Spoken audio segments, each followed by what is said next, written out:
Le Puy-en-Velay, la ville natale de Jules Vallès, l'insurgé. Pendant les 12 premières années de ma vie, j'habite dans le quartier de la Gare, un appartement relégué à l'extrémité de cet immeuble, presque en dehors. La voie de chemin de fer passe à quelques mètres. Les trains à vapeur. À chaque passage, les murs tremblent. Avec les vibrations, le plancher s'affaisse un peu plus.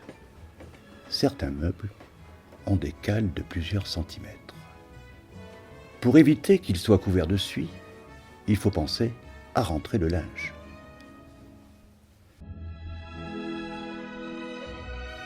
L'école Moulin-Patot, publique, laïque, obligatoire. Dans cette classe, en CM2, le père M, socialiste et franc-maçon, pour je ne sais plus quelle raison, me soulève de ma chaise en m'empoignant par les deux oreilles. En face de l'école, mes parents travaillent à construire la sécurité sociale. Je les rejoins parfois. Dans les bureaux, une ambiance studieuse, chaleureuse, amicale.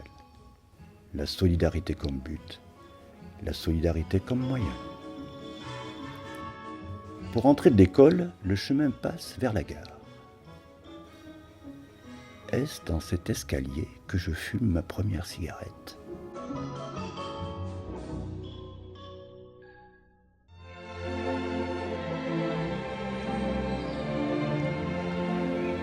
Le petit jardin, jouer aux billes, au ballon, grimper dans les arbres, allumer des pétards.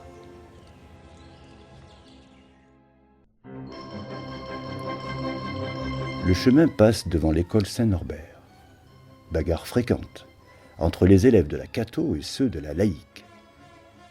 La laïcité est un sport de combat. Beaucoup de cris, de courses. Pas beaucoup de coups. Pourtant, je vais au catéchisme, compromis familial, à l'église des Carmes. J'ai même une période mystique brève.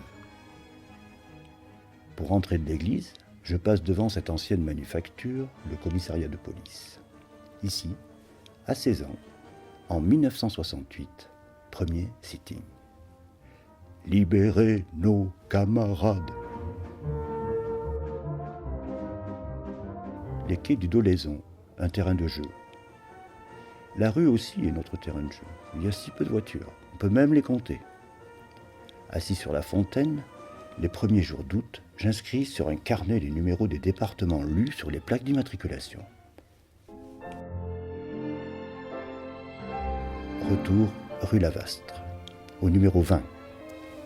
Sous les boîtes aux lettres, les boîtes pour le lait, livrets frais, jeux dans l'escalier, lecture sur le balcon, devoir à la maison, solitude.